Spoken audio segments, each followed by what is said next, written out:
Emilio, tu queres explicar? You can explain the people to interpretation and so on, so before we can start.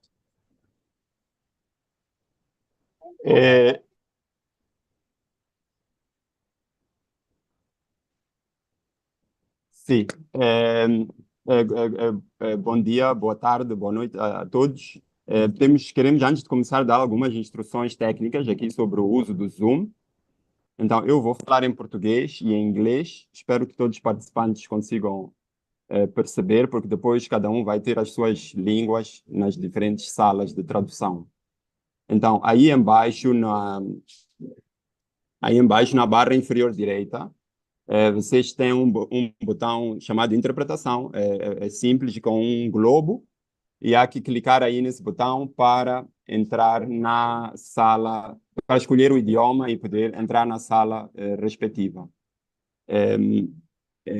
Então, tem aí 4 opções. Temos hoje traduções ao inglês, ao francês, ao português e ao espanhol. Aqui na sala principal só vamos falar português e inglês.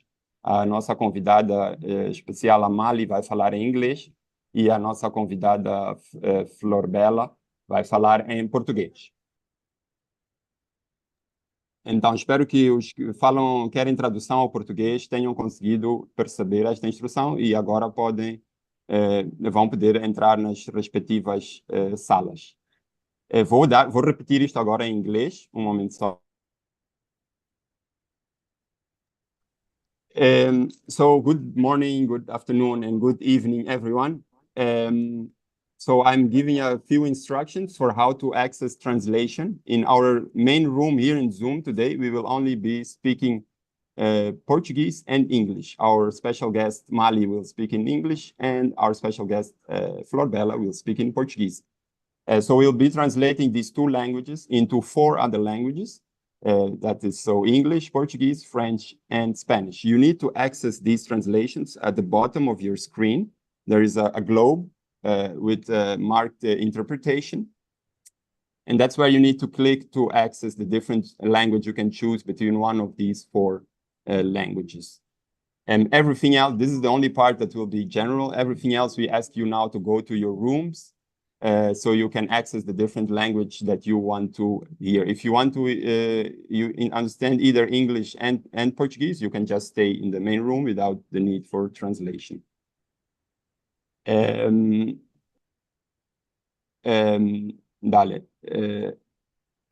Javier, quizás quieres decir esto en español o no hace falta. Sí. Hola, buen día, buenas tardes, buenas noches a todos, dependiendo de dónde estén. Vamos a tener salas de interpretación simultáneas al inglés, al portugués, al francés y al español. El modo de acceder a las salas de interpretación es cliqueando en el menú principal abajo, el icono que tiene un globo que dice interpretación o interpretation, dependiendo de qué formato de aplicación tengan. Y ahí encuentran ustedes los 4 distintos idiomas. Pueden clicar el idioma que prefieran escuchar y ahí ingresan a esa sala especial. En la sala principal se va a hablar portugués e inglés. Nuestras invitadas especiales, Mali va a hablar en inglés y Flor Bela hablará en portugués. Muchas gracias por estar con nosotros.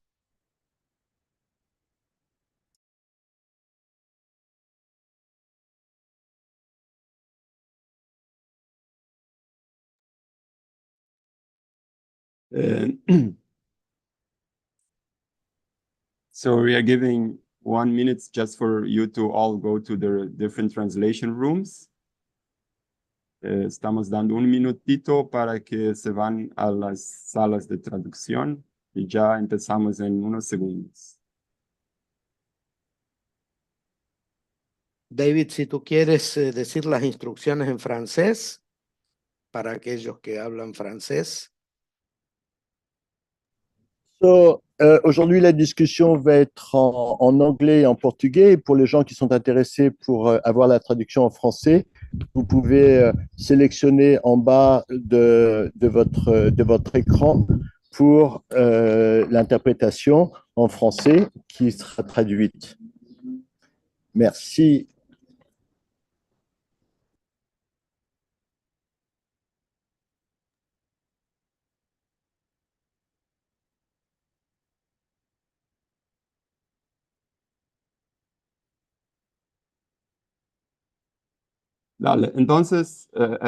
Então, penso que já estamos todos nas salas.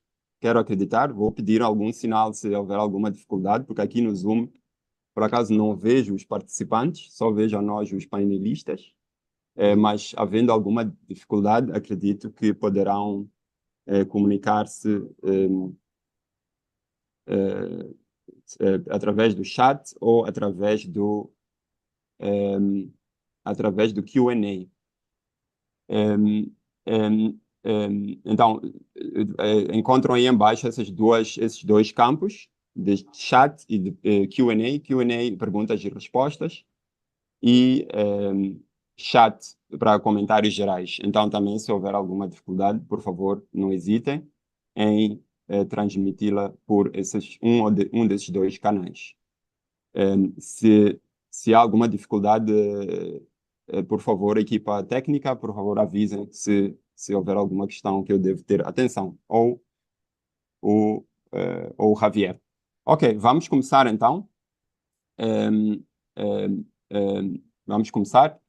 Mais uma vez, cumprimentar a todos. Bom dia, Argentina, bom dia, Chile, bom dia, República Dominicana, Estados Unidos, e todos que nos acompanham desde as Américas. Muito boa tarde para Angola, Moçambique, Quênia, Tanzânia e todos os amigos em África e Europa. E muito boa noite para a Índia e todos que nos acompanham desde o Oriente do nosso globo. É realmente uma construção de um fórum mundial, este Fórum Humanista. Muito obrigado, então, por participarem deste nosso segundo conversatório. Tivemos o primeiro conversatório do Fórum Humanista Mundial em maio, e este é o nosso segundo evento. Estamos a dar os primeiros passos na construção do Fórum Humanista Mundial. O meu nome é Remígio Laul, serei um dos vossos anfitriões aqui hoje, junto com o Javier Tolkacher, da Argentina. Eu falo-vos de uma das sedes globais do Fórum Humanista, falo do local humanista da Mafalala, em Maputo, Moçambique, local que, obviamente, como vem, ainda está em construção, tal como o próprio Fórum está em construção. Vou muito rapidamente apresentar-vos o programa de hoje, antes de dar a palavra ao Javier e às nossas convidadas especiais. O nosso programa está basicamente estruturado em duas partes, que também são as duas partes da nossa filosofia humanista e do próprio fórum. Então, na primeira parte, nós vamos nos perguntar, tentando diagnosticar o problema, vamos nos perguntar sobre se o colonialismo é realmente algo do passado. E na segunda parte, vamos discutir possíveis soluções, em que vamos discutir o que é que podemos fazer como cidadãos deste mundo. Muitas vezes entende-se que não há nada que possamos fazer, ouvimos em todas as partes, vou fazer o quê? O que é que podemos fazer? Mas tentamos sempre dividir as nossas reflexões em, primeiro, o diagnóstico do problema e depois uma discussão de possíveis soluções pessoais ou conjuntas que nós possamos ter. Então, o programa tem estas duas partes e as intervenções das nossas convidadas, a Mali e a Flor Bela, estão também divididas em duas partes, em que elas vão apresentar os dois momentos desta forma. No final, depois destas intervenções, teremos um momento de intercâmbio em Zoom também, em salas separadas por idioma. Não teremos já tradução. Teremos uma sala para o espanhol, uma sala para o francês, uma para o inglês e uma para o português. E convidamos aos participantes que, infelizmente, como disse, não consigo ver agora, mas acredito que vamos nos ver e podemos juntar pelo menos na sala do português no final do evento. A separar as duas partes, nós vamos ter uma pequena reflexão pessoal, mas irei apresentar isso lá mais para adiante. Então, desejo boas-vindas a todos e vou passar a palavra ao Javier, que vai nos dar a introdução do tema e vai apresentar as nossas estimadas convidadas para hoje. Muito obrigado. Até já. Obrigado, Remigio. Thank you. Welcome to everybody. Bem-vindos. Caribou. My name is Javier Tolcachier from International Press Agency Presença. Thanks for joining us. Obrigado pela sua presença aqui hoje. Asante kwa kungana nasi. Colonialism is a much longer process than the little less than 5 centuries in which traditional history places this period. However, a brief look at that time in which European maritime and military powers seized the resources. Sorry, I think someone is speaking. Silvia, can you shut your mic, please? Thank you. So I was saying that the brief look at that time, which is normally called colonialism in the traditional history, in which European maritime and military powers seized the resources and lives of millions of people.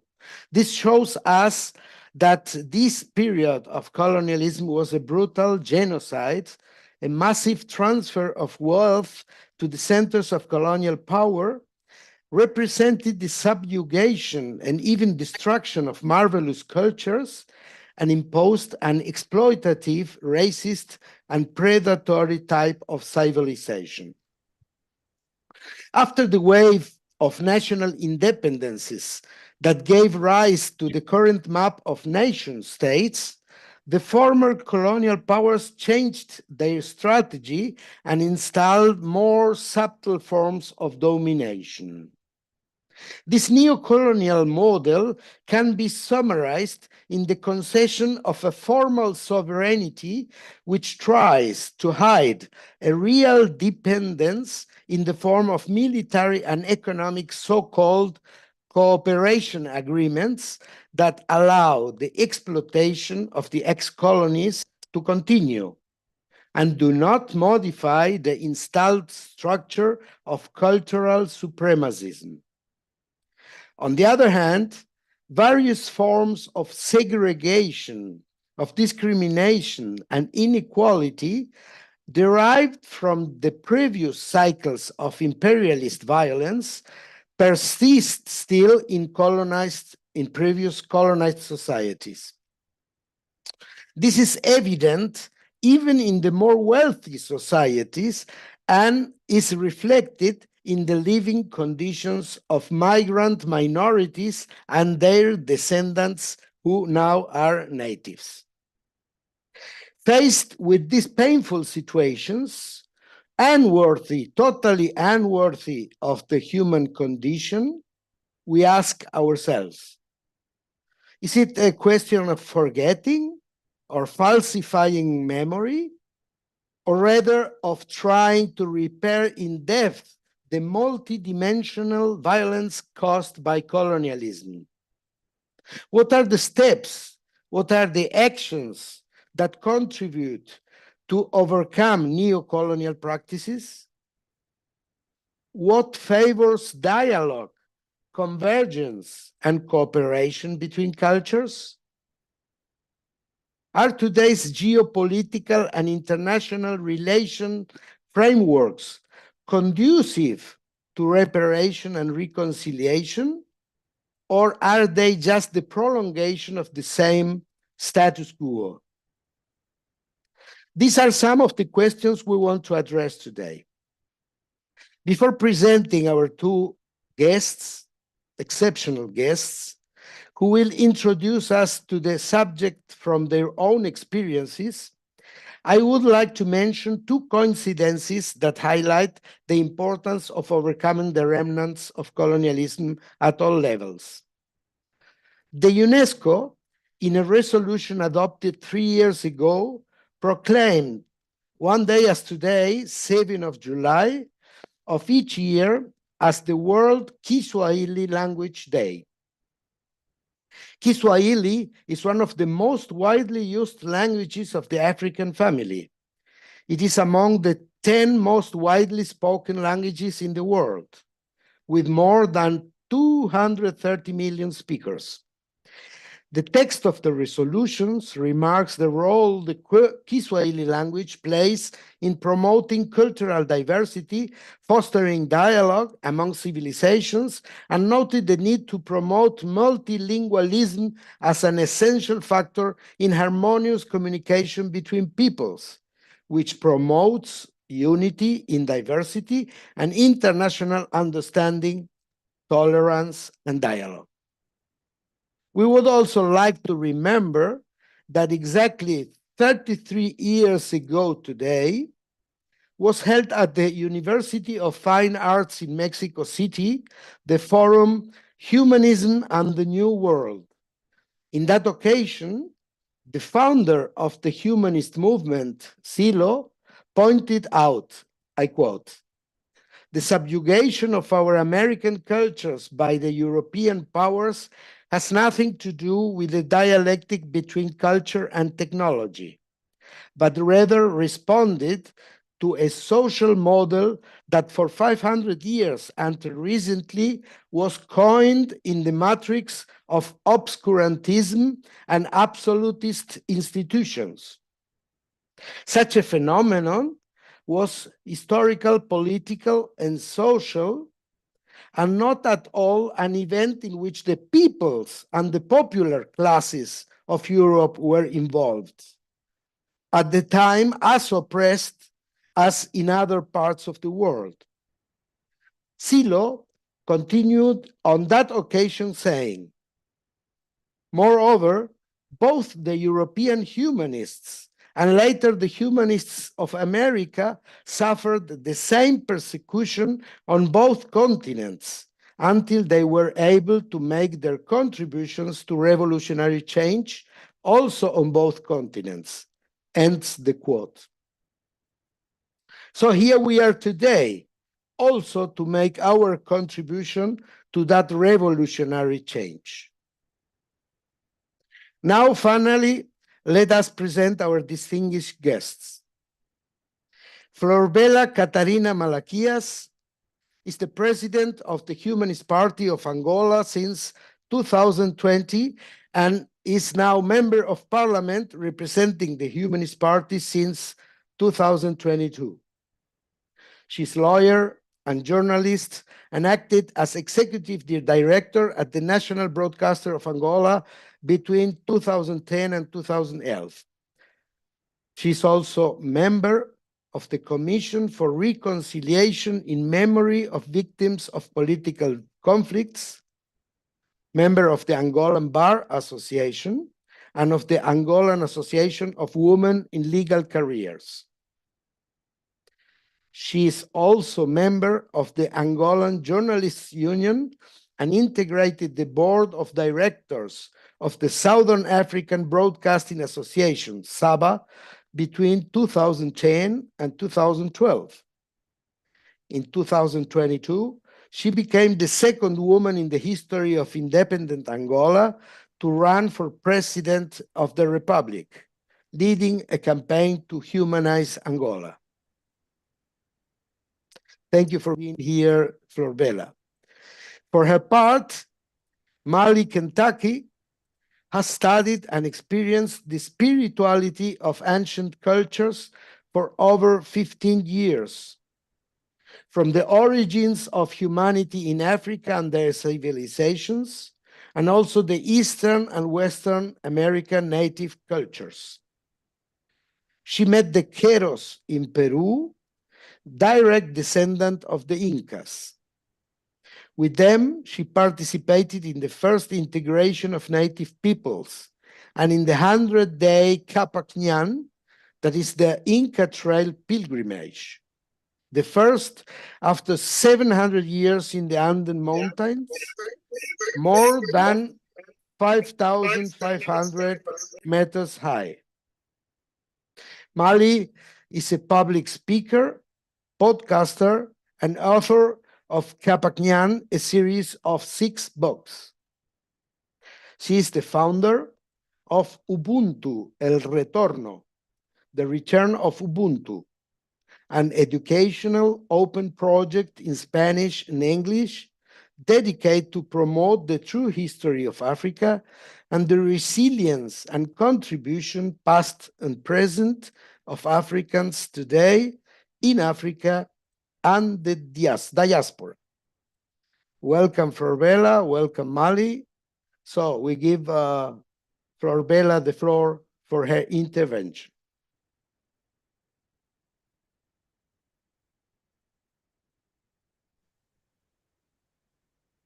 Muito obrigada. Agradeço o convite por participar deste fórum tão importante para a libertação da humanidade. Este tema que nos pergunta se o colonialismo é coisa do passado, nós podemos dizer, sem medo de errar, o colonialismo não é coisa do passado.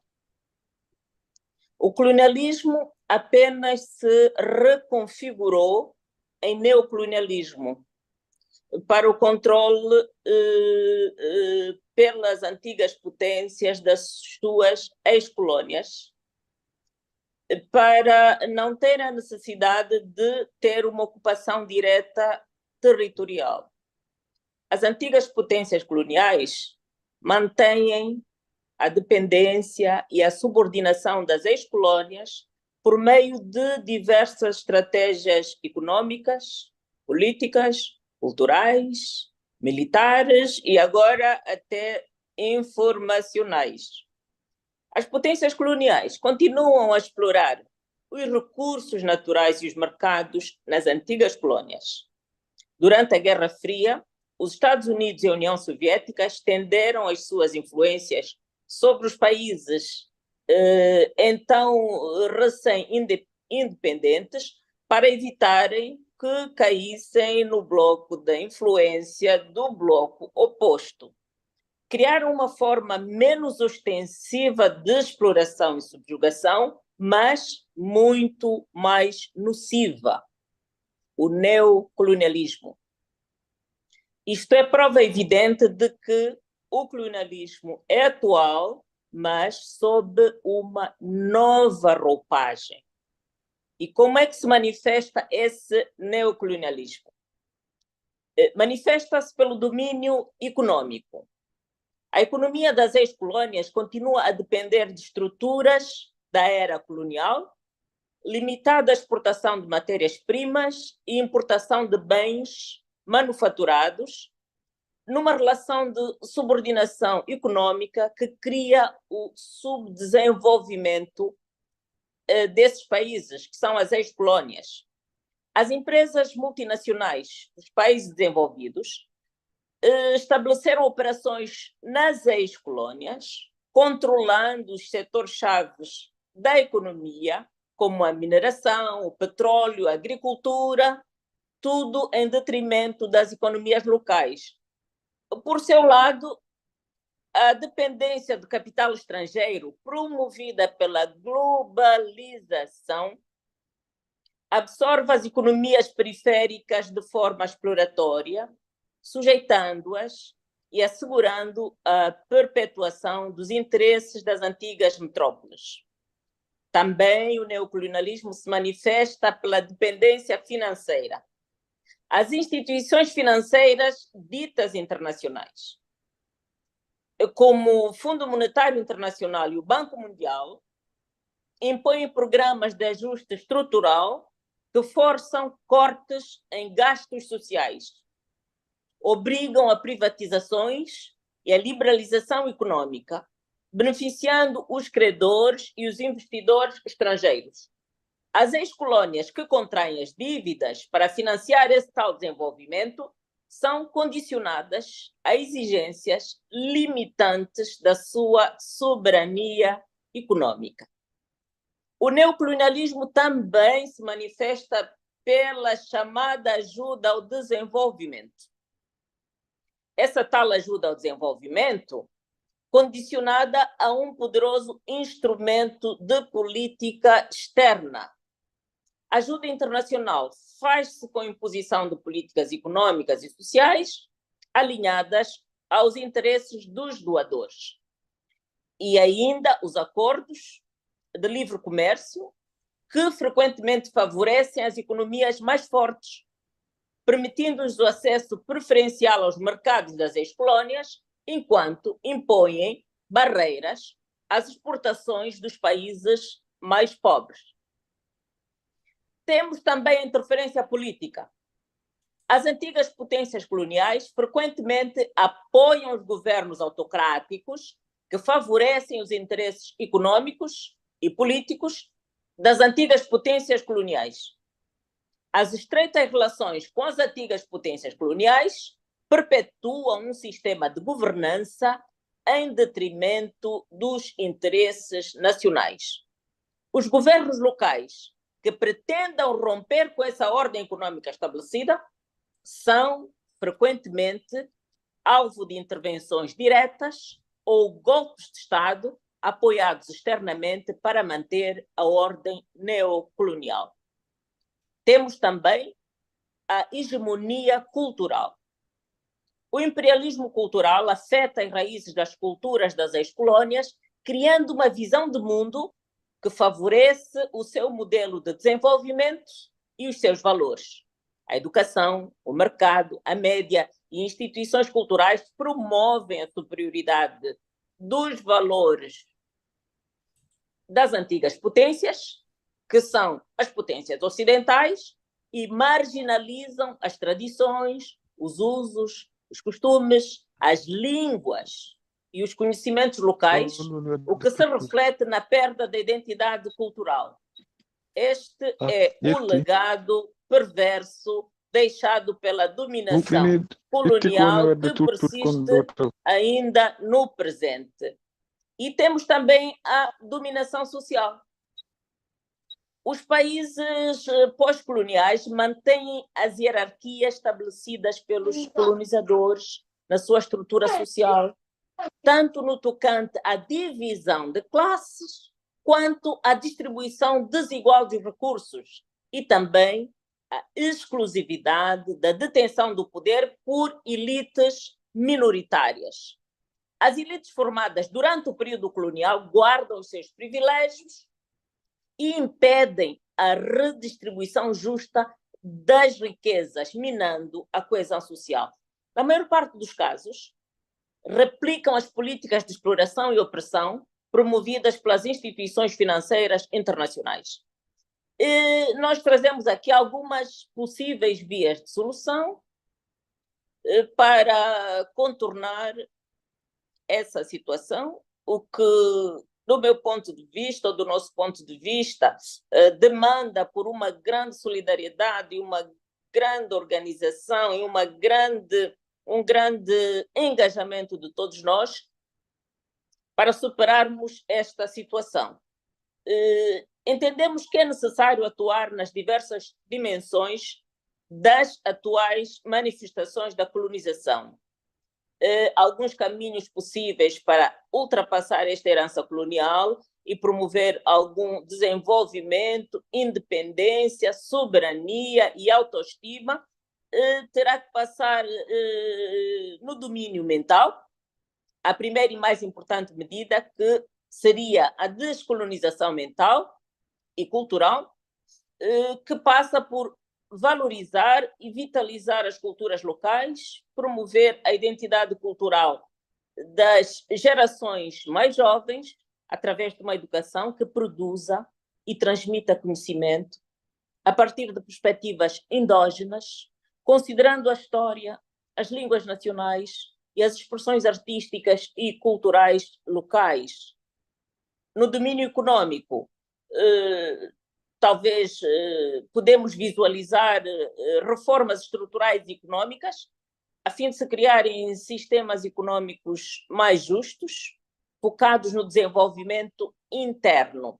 Para tanto, há que transformar as matérias-primas em produtos manufaturados localmente, de maior valor agregado, e investir na agricultura para se criarem empregos, prosperidade, independência econômica, autossuficiência e diversificação econômica. É fundamental também aplicar políticas de agricultura a favor da segurança alimentar, da soberania agrícola, sem excluir as práticas agrícolas tradicionais, porque nessa questão da agricultura e das práticas agrícolas tradicionais, o que é que nós assistimos? Assistimos quase o monopólio da agricultura, e com o monopólio da agricultura, o monopólio das terras, e com o monopólio das terras, a expulsão dos autóctones, das populações, dos seus locais originários, para que essas grandes empresas possam ocupar grandes extensões de terreno, deixando as populações sem possibilidade, sem hipótese de produzirem para si próprios.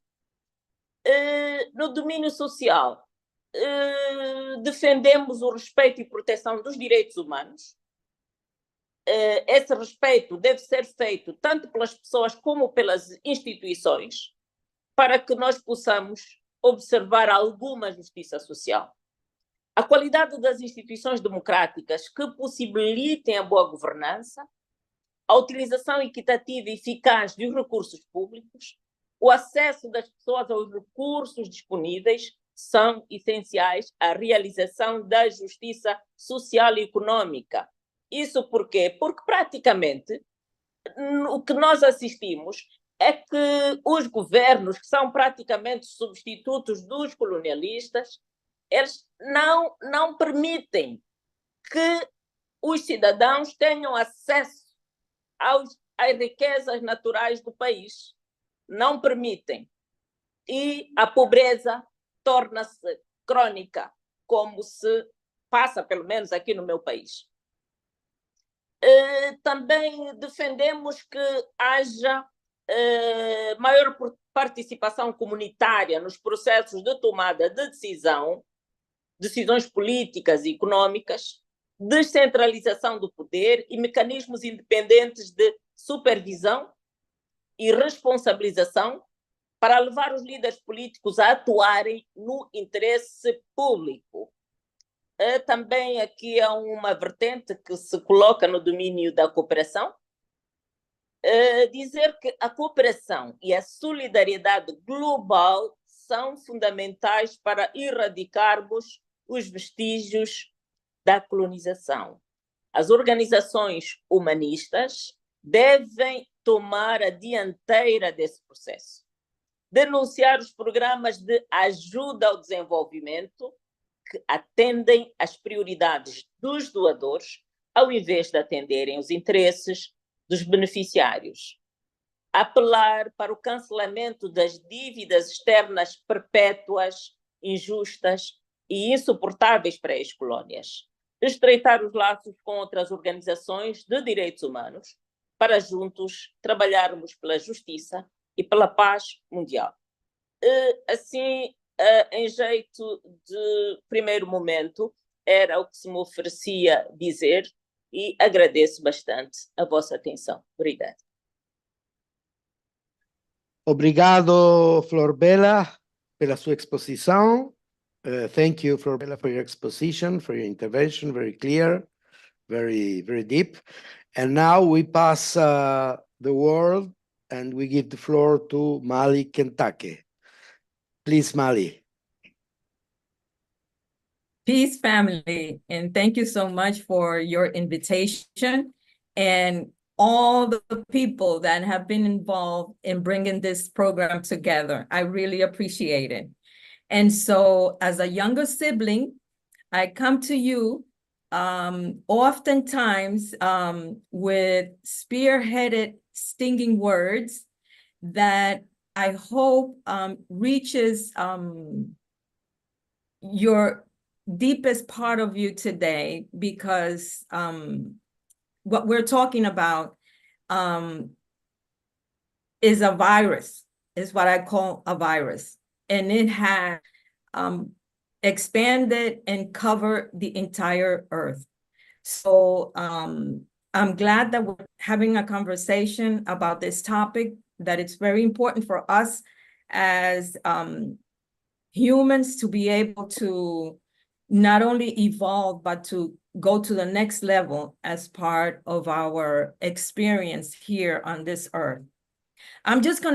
We've heard a lot about colonism and colonization, and I'm just gonna give a very simple, I like to keep things a very, simple. So in a simple way, the way I see it is that imagine you're in your house and all of a sudden a stranger that you've never seen before, let alone their physical appearance, comes into your house forcefully and takes over not only your house, but also of you and your family. So they have plenty control of everything that you do, from eating to the time you go to sleep, to who you speak to, what kind of work you're gonna do, etc. Now, once these people came in, they also have to go back to where they came from. But what do? They bring what we call today, and they also, well, the name has changed because they were pioneers, colonists, and settlers. So what do? They bring settlers into your house. And so these settlers are supposed to maintain and establish and maintain control in all aspects, again, of you and your house. And so it's a perpetuating system. It was never meant to be dismantled. On the contrary, as we have heard, it only changes, evolves. They try to window dress it or sugarcoat it, whatever. But the thing is that it continues. So we've heard some of the components and dynamics of colonialism. And I just want to mention a few other ones that I think they're important as well. And one of them is the 3 C's, which morally justifies those actions. One of them is civilization, or where we have to go and civilize those people. They have to come and civilize me in my home because I'm a savage. So I need to be civilized. The other one is Christianity. In other words, religion. So we have what we call 4 main religions in the globe, which are the most dominant. And so one of them is Christianity, just to name one. We can name other ones, but you already know. So the other one is commerce and capitalism. And commerce and capitalism, we have heard a lot, and neo-capitalism and all that. But there's an important component that needs to take place in order for that justification to be able to be sustained. And it's enslavement, it's cheap labor, what we call today also migration. So all that, as well as many others, are part of what sustained that system.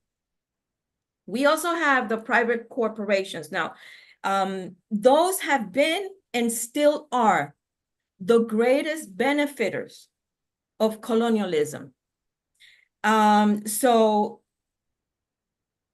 the power that they gave the colonists, the pioneers or the settlers, benefited them as well. And it goes all the way back to their homeland, because everybody in their homeland benefited from them coming into my house and doing what they have done and they continue to do in my house. Another one is the logic of holding the colonized people to be inferior. And we also heard about that. And this justification birthed the caste and class and white supremacist systems. Now, why do I mention that? Because today, aside from everything that we have heard very clearly, this continues to be, and not only continues to be, but it's taking a forefront in this whole new window dressing or sugarcoating colonialism. And I'm gonna also explain why. Now, another justification for colonization that we also have to look into is the justified result of the natural struggle for survival, or kill and be killed. Now, this began millennia ago. However, Niccolo Machiavelli brought it up again. So you see, these things keep on emerging again and again and again because we don't deal with them. And so he argued that imperialism, now colonization and colonialism and neocolonialism, etc., is the justified result of the natural struggle of survival. So it's either I get killed or somebody else, or I have to kill somebody else. So that's kind of like the survivor mentality or justification. In the search for the cause of this kill and survival behavior expression, many social scientists, psychologists, psychiatrists, etc., for decades have done extensive researches because this is something that needs to be addressed. And if we don't address it, it's going to continue to happen. So many scholars' theses today indicate that this natural struggle for survival mainly applies to whites. In other words, the Europeans or the Caucasian or whatever. Now, the neuroscientist, psychologist, professor, and melanin expert for over 30 years, Dr. Timothy Owens Moore, in his book, The Science of Melanin, second edition, which I strongly recommend, mentions a variety of very interesting and powerful theses from different scholars from both psychohistorical and psychogenetical models. One of them is, for example, Dr. Francis Cress Welsing's theory of color confrontation.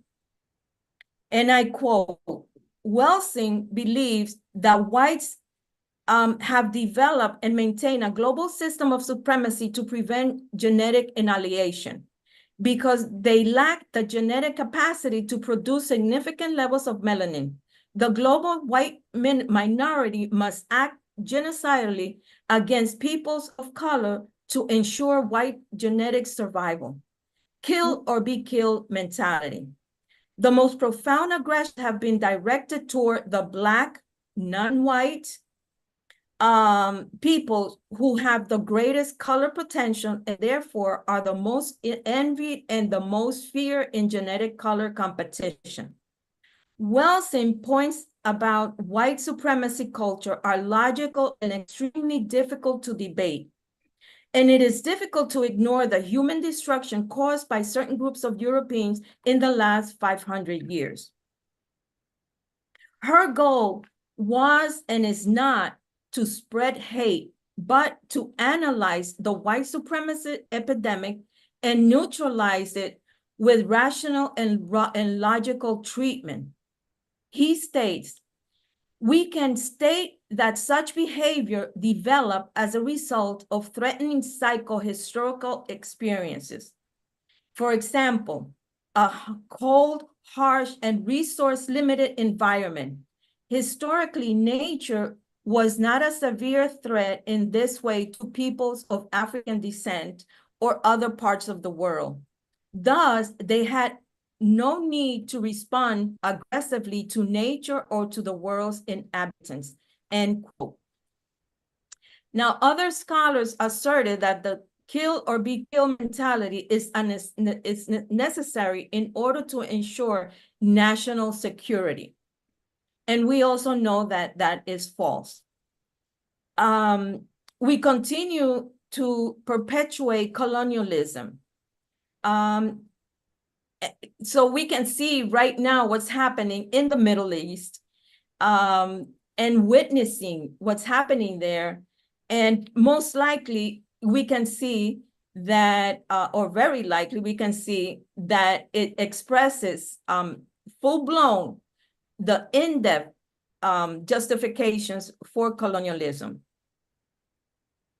So to me, it is still going on, and we can see what's happening in the Middle East, what's happening in Sudan, what's happening in the Congo, and I'm also going to be mentioning other places also of the globe. And so we can see that many nations, how the settlers' descendants are still dominant in government corporations. We see that the indigenous or lower class are the ones that have to migrate and are the ones that are suffering the most from this virus. So white supremacy, we see today, is running rampage. People everywhere are boldly expressing their white supremacy, especially towards Africans and African descendants. Now, this is something that we cannot overlook. This is something that we must work with. And we can see it when they, anywhere in the world, try to protect their air and sea and land, or to recuperate. Or, for example, if I try to recuperate my house, what's going to happen to me? I'm going to be labeled as a terrorist, because I'm trying to protect myself, my family in my house. But what are they called? Defenders. They are just defending their rights. They're just defending while I'm accused as a terrorist. Now we have to understand the importance of land, air, and sea for the colonizers, in order for us to be able to understand everything that we have heard today. Now, white supremacy is the same wherever you go. It's the same in India, in Australia, in Latin America, wherever you go, it's the same thing. Now, in order for us to be able to also understand what's going on and continues to go on with this justified model of sustaining colonialism, there's a people, they're called Garifuna, but their real name is Garinagu. Garifuna is the language. Now these people are African descendants who are located, and they were brought here, and they're located in Central America. So what's happening to them today? Right now, they have a legal battle, because they're even trying to say they've been there for over 200 years, that they're not natives, that they're not original, and that they're foreigners. Now, I don't hear any other race being called foreigners, and especially those that have been there for more than 200 years. Now, that's a real serious issue. So what can we tell about about them? They're being displaced for their land, for the land resources, and where are they going to go? When the colonizers themselves rip them off their history, their culture, their language, their identity, everything. You see, that's an issue. That's an issue. And so the land, of course, for tourism, for agriculture, etc., it's been taken away from this minority group of people. So African descendants, I mean, we have worked hard. My descendants here have worked hard, have fought for the liberation of these countries, and still we are being held oppressed. That's a problem. That's an issue that we also must deal with. Now, is there anything wrong with that? Well, you tell me when I share with you, like for example, today we see in Mexico election. a recent immigrant family arrived in Mexico decades ago, 2 decades, 3 decades, 4 decades ago, whatever. Her daughter or their daughter is now president of Mexico. Now, I say to you, African descendants have been in Mexico for more than 200 years. And recently, only recently, have they been recognized. There's a problem there too. What happened? Did you know that the Mexican president, Vicente Guerrero, an African descendant, was one of the revolutionary generals who helped Mexico with its independence of Spain? So as you can see, we have been completely displaced. We have been completely obliterated. We have been completely, now we can see also that they're trying to eliminate us, as we can see in Central America. So how can somebody that recently came from Europe is now president of a country where my people, per se, the African descendants, were recently only recognized when even Vicente Guerrero was president of Mexico? You see the issue there? You see what we have to deal with? These are things that we have to deal with, because if we don't deal with them, then it's going to continue to separate us and to take us to that place of divide and conquer. They hated us, they conquered. And that's not what we're trying to do. In 1804, Toussaint Louverture, the father we call the father of Haiti, another African descendant, he wasn't actually an African descendant. He was actually from Africa, and he was later given his freedom. So he was able to take advantage of that. And so there's a book called Black Spartacus.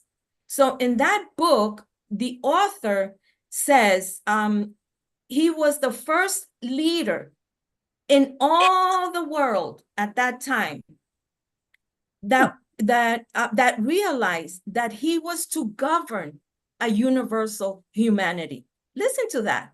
This is 1804. That he was to govern a universal humanity. He confronted the mighty forces of his age that we still have today: slavery, settler colonialism, imperial domination, racial hierarchy, and European cultural supremacy, and bent them to his will.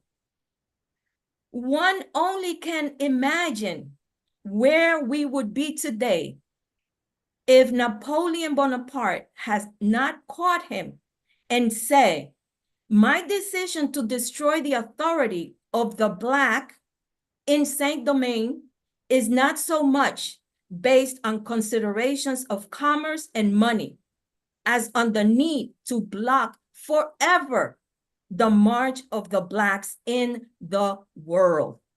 And so we see that this is something that is meant to be perpetuated.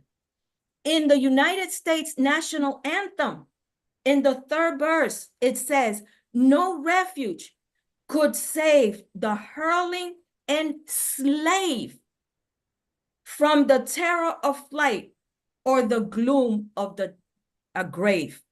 So this is something that is being perpetuated. Recently, the Pact of the Continuation of Colonization of the 15 colonies in Africa.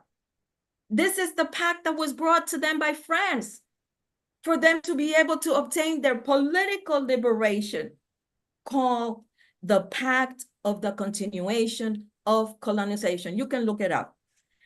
So as we can see, these are things that are still happening today.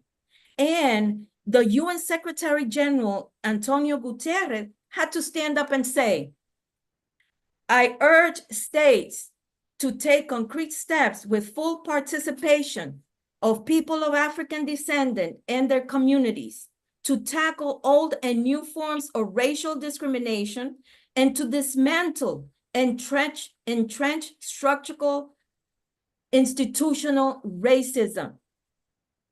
Why is there even a need? If we have done something, why is there even a need for us to continue to be able to bring this issue up? So is my time up, Javier? Yes, I think so. It's very interesting what you are telling everybody, but I think we should continue with the program. So I just wonder, we have spent already the time of the two interventions, but we can still give some time to round up the interventions later. Now I give the floor to Remigio. Please, Remigio. Can I Thank have you. one second? Yes, Mali, you will Thank you. get back. You will get back. You want it? Oh, okay. You want to say it now? You will have another moment. Yes, I both want to of say you. it now. Okay, go ahead. I just want to say it now because I want people to think and begin to think. If we want to really go another direction and dismantle this whole system, education, education, education. Thank you, Remídio, and I'll come back later. Thank you very much, Mali. Obrigado, Flor Bela. Então, estamos, como o Javier disse, estamos com algum desfasagem no tempo. Então, eu vou sugerir que vamos juntar as considerações finais com esta próxima intervenção das nossas convidadas em um só momento. Nós agora vamos fazer uma pequena reflexão, porque gostaríamos de dar a participação a todos os presentes também nesta reflexão, para que, afinal de contas, é um conversatório, né? Então, gostaríamos de convidar aos participantes para este momento de reflexão agora. É uma forma de darem o vosso contributo. A segunda forma, por favor, utilizem o Q&A. Tem aí um Q&A aí embaixo. Q&A é perguntas e respostas. Então, por favor, não se acanhe. Estejam à vontade de utilizar aí o Q&A do Zoom. E se o Q&A for complexo, tem também o próprio chat. Creio estar a funcionar. De novo, talvez os colegas da parte técnica vão nos ajudar se não estiver a funcionar. Mas pedimos então aos participantes, primeiro, que vamos fazer esta reflexão agora. Segundo, que utilizem o Q&A.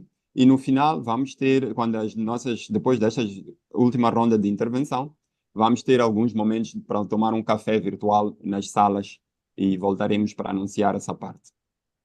A nossa pequena reflexão pessoal é uma coisa de 30 segundos a 1 minuto, em que vamos convidar os nossos todos participantes para refletirem sobre o seguinte.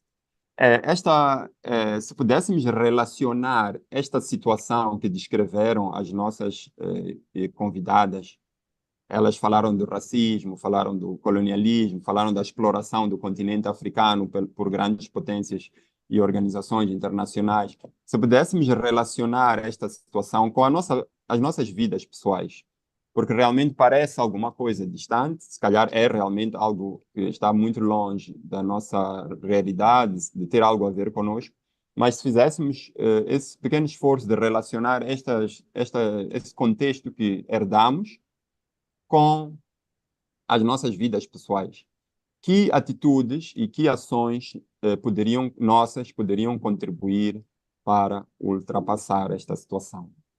Vou repetir e resumir.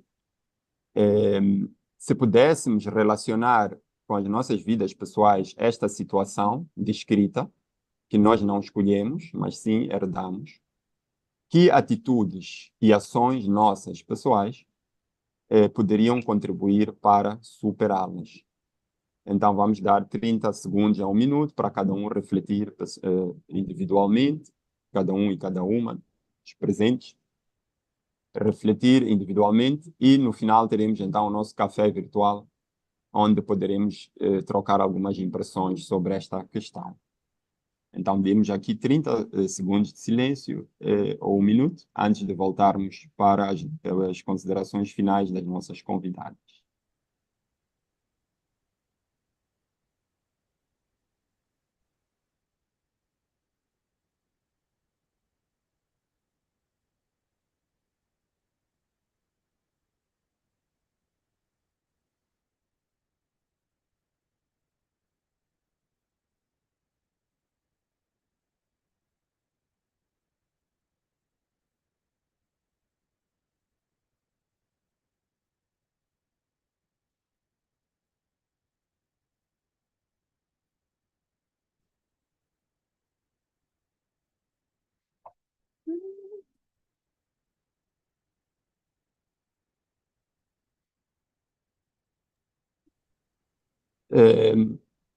Muito obrigado. Vamos então devolver a palavra às nossas convidadas, não é isso, Javier? Posso passar-lhes a palavra? Vamos pedir que juntem, tínhamos considerações finais e esta intervenção, por causa do tempo, pedimos concisão, se puderem juntar já as considerações finais com esta segunda intervenção sobre o que pretendemos e podermos ser o mais resumido que puderem, claro, sem prejudicar o conteúdo. Mali, so I was just saying, we will try to combine the final considerations with this next intervention about the proposals of what could be done. And if possible, because we are beyond time, if we can try to summarize without, of course, compromising the coherence of your messages. Entonces, I think now, Javier, who goes first? Javier? No, just to remember for the transmission, we are doing also that we are talking with Mali Kentucky and Florbela Malaquias about the subject of if colonialism is a thing of the past. I think we can also add already some question which is here just to mix and to let to give the floor to our guests. Someone is asking or is writing, today's problems of mass migrations exploited by the extreme right in elections all over the world are a result of past and present colonizations. But this is never mentioned in the dialogue which develops around this theme. Without doubt, is one of the major problems of today, but one without clear solutions. Or do you think it's possible to live in a world without borders? And another question was sent in the Q&A section from Juan Manuel Vega. Thank you very much for your interventions, Mali and Florbela. Do you refer to the construction or building of a new civilization? So we give the floor back to Florbela and then the final considerations of Mali. Muito obrigada. Para tentar comentar a pergunta, porque as respostas às vezes podem pecar.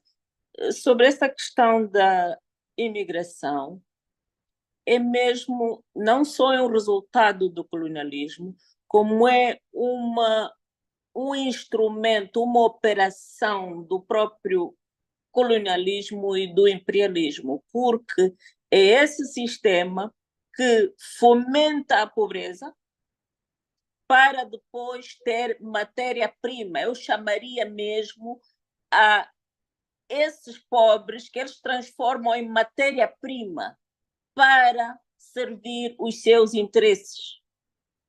Porque depois os pobres ou empobrecidos não têm saída, não é? Ficam vulneráveis para que os neocolonialistas, imperialistas, usem a sua força de trabalho nos seus territórios, já com declínio populacional. Então, este é um problema que tem que se resolver e devemos resolver nos países de origem desses imigrantes, porque eles são os escravos modernos. Eles são os escravos do tempo atual. Então, não podemos olhar isso de ânimo leve. Eles são mesmo os escravos da era moderna. Agora, se podemos criar uma nova civilização, um mundo sem fronteiras, eu direi que a humanidade é diversa. A humanidade é diversa. Não se pode, eu acho que nós não podemos homogeneizar, não é? Estaríamos a negar algo que é natural. E isto já foi, a tentativa da globalização foi homogeneizar. Mas não, eu acho que se as nações se desenvolverem em liberdade e com a autenticidade, nenhuma das nações será ameaça à outra. Agora, como disse ali a minha co-panelista, há este medo de todos contra todos, que eu tenho que matar para poder sobreviver. Mas não. Esta ideologia ou esta doutrina foi trazida pelos invasores, pelos, como é que é dizer, pseudo-civilizadores, que encontraram já civilizações lá onde eles aportaram. Grandes civilizações na América do Sul, na África, na Ásia. Os colonizadores, conquistadores encontraram grandes civilizações. E estas civilizações têm o direito de florescer e participar no concerto das nações da humanidade para cada nação, como é que é dizer, expressar-se e exprimir aquilo que ela tem de melhor para dar para toda a humanidade. Indo ao princípio da nossa pergunta, o colonialismo é coisa do passado? Não. É coisa do presente e está muito feroz. E nós temos que trabalhar arduamente para nos libertarmos deste colonialismo. Muito obrigada. Muito obrigado. Thank you very much, Flor Bela. Now your final comments, Mali. 4 or 5 minutes, please.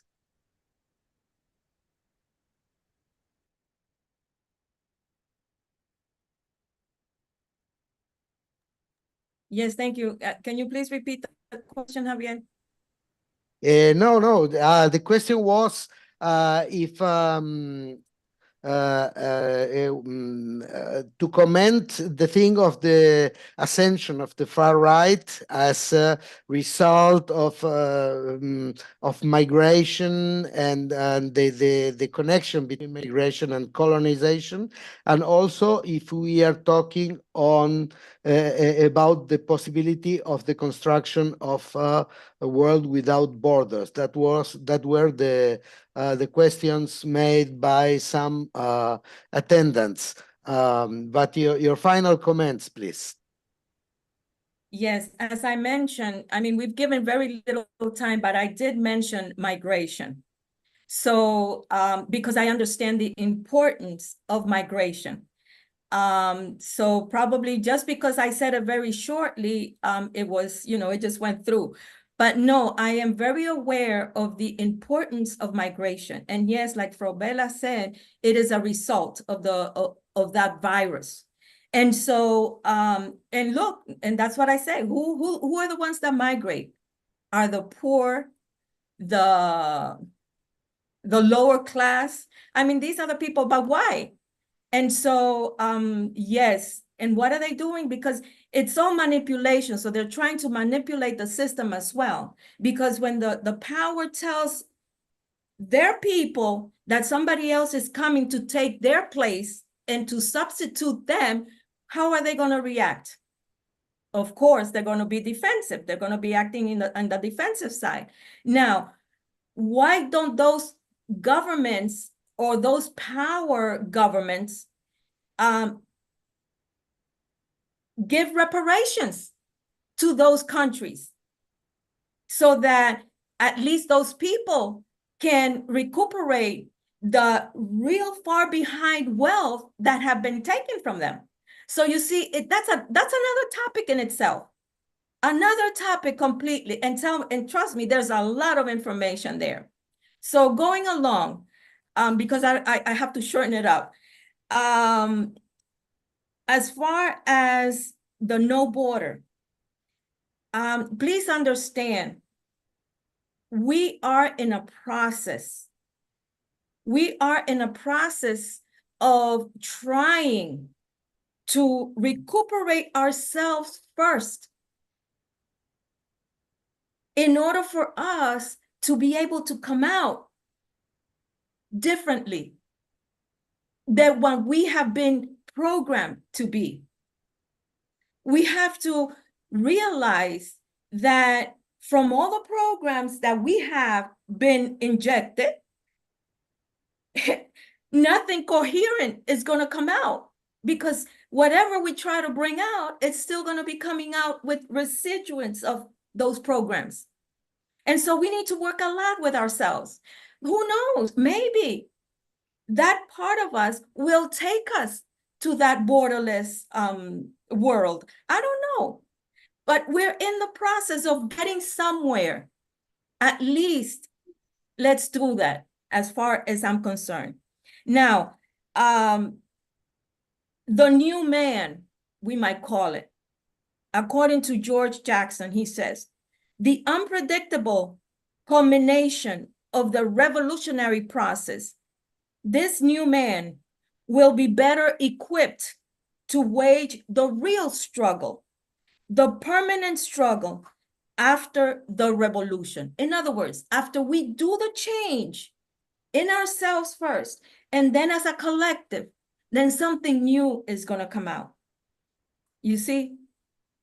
And it's going to be between a better and more elevated relationship that we still have not been able to experience as humanity today. Thank you.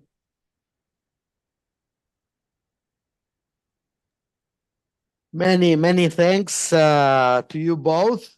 And now Remigio is going to comment, to make the final comments from the Humanist World Forum, and to open the session of exchange between all the attendees in the little sals, little rooms.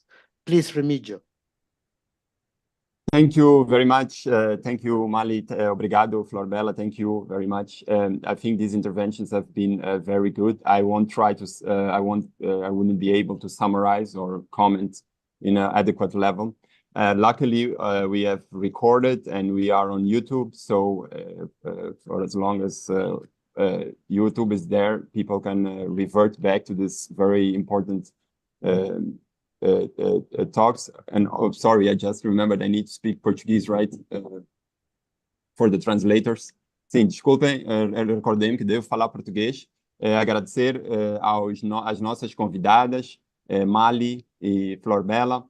Estava só a dizer que eu não vou tentar resumir ou fazer um comentário que pudesse estar à vossa altura.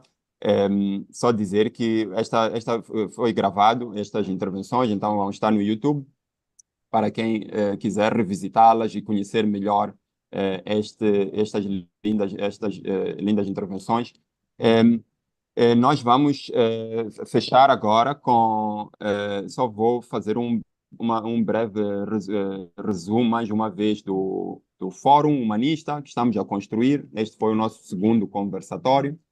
E depois vamos convidar os participantes que assim quiserem para se juntarem a nós no café virtual, à saída da sala. Nos fóruns presenciais temos aquele momento de saída em que nos encontramos fora para um pequeno café. Então vou convidar a quem fala português para juntar-se a mim na sala do português. e depois quem fala inglês também tem uma sala para o inglês e assim sucessivamente para os 4 idiomas de hoje. Como o Javier bem disse, no início, hoje é o Dia Internacional da Língua Swahili.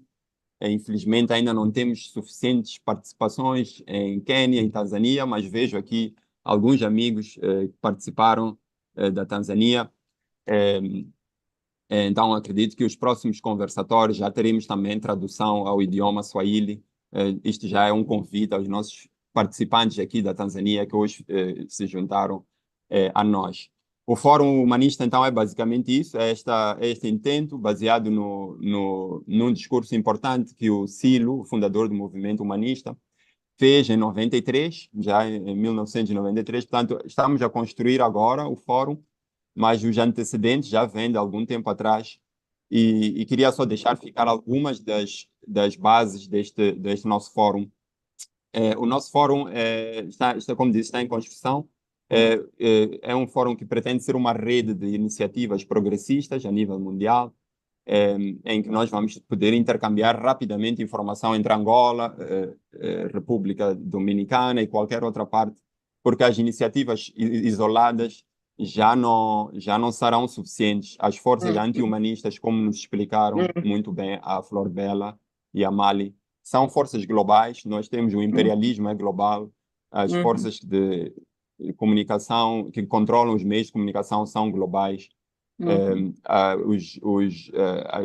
As forças militares também são globais. Então, se nós queremos mudar o mundo e contribuir, temos que estar também unidos em redes globais e planetárias para podermos dar uma resposta também à altura contra estas forças anti-humanistas. Então, basicamente é isso o objetivo do fórum. Estamos neste processo de construção e agradecemos muito a quem está a participar desde os primeiros passos. Este é o segundo conversatório. Acredito que daqui a algum tempo, alguns meses, daqui a um ano, teremos um fórum ainda muito mais constituído e vamos sempre nos recordar e agradecer a quem deu os primeiros passos, né?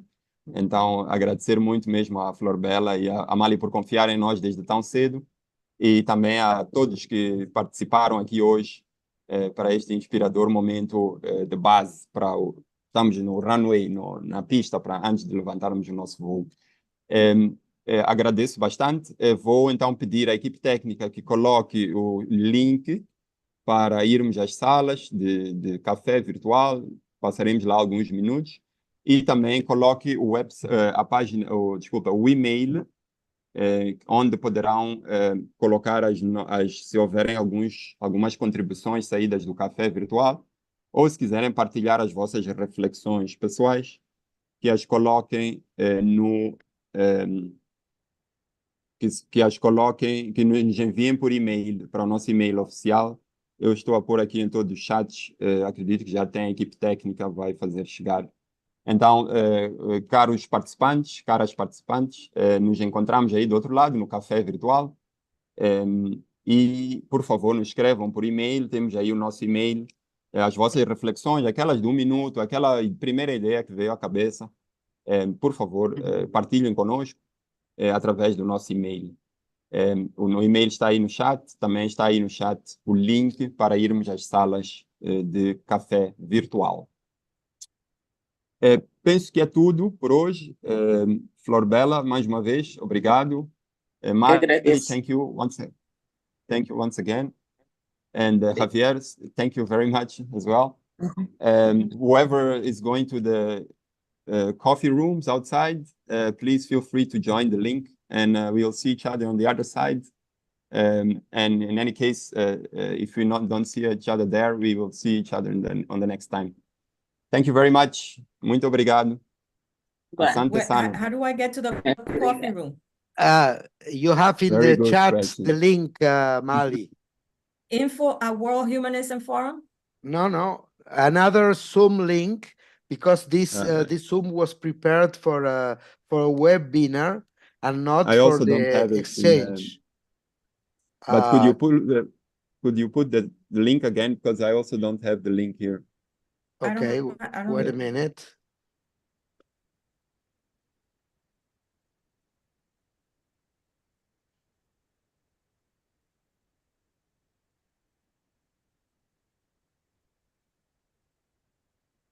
I think this is There the you new go. link. Yeah. Okay. Did you So get it, do we Mali? come back here or, yes, I see it. Do we come back here Okay. or? We will be Yes. here, but it's informal. We'll be here just to greet and say goodbye. But we won't have a plenary again. But whoever wants to come back, we'll still here online. If you want to give Okay. us some feedback. Otherwise, we can just leave from the breakout rooms. Okay, okay. Thank you, Thank Emilio. Thank you. Thank you very much. Thank you, Mali. Obrigado, Flobel. Obrigada.